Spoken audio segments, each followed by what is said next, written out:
our family members didn't choose addiction. Nobody chooses this disease. And so the more we talk about it, the more we come together and work toward that common solution. I think that's really important.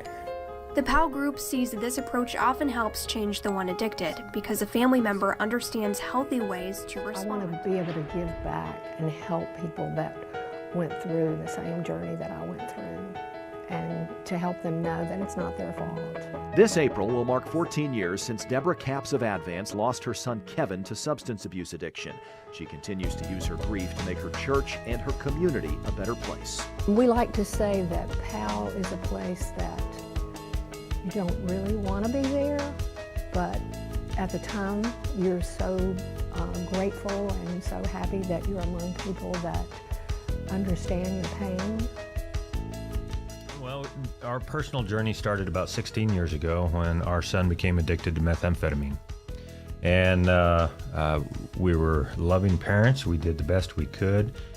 And we did the best we could with what we knew and what we had, and nothing worked. We couldn't get our son off of his addiction no matter what we tried. And it really drove a wedge between my wife and I. And we were only able to get to the point where we could heal and actually help our son also heal when Kathleen found PAL Group. So again, we started small,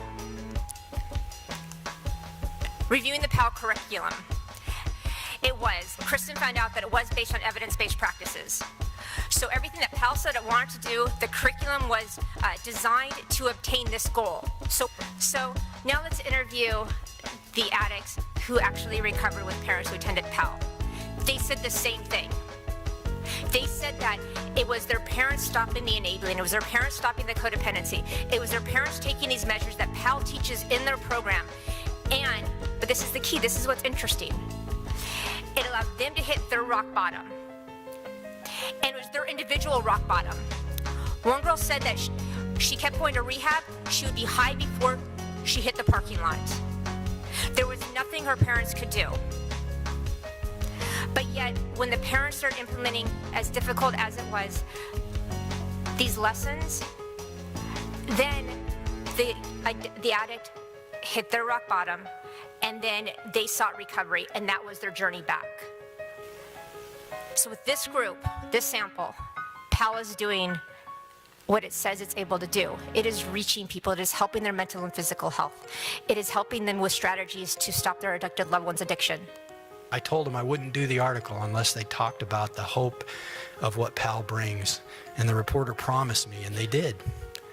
And PAL got more traction out of the fact that this went out around the country than anything else we had ever done. And now it's just the information and the people coming to us wanting to start meetings is just blowing up.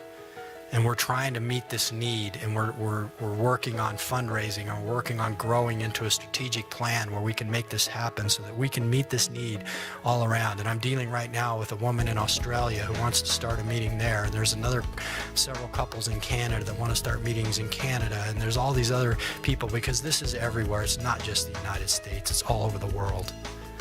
And so PAL's mission is to provide hope through education and support. We want to be there for families. We want to be there for parents. We want to be there to make those meetings available for people everywhere they are.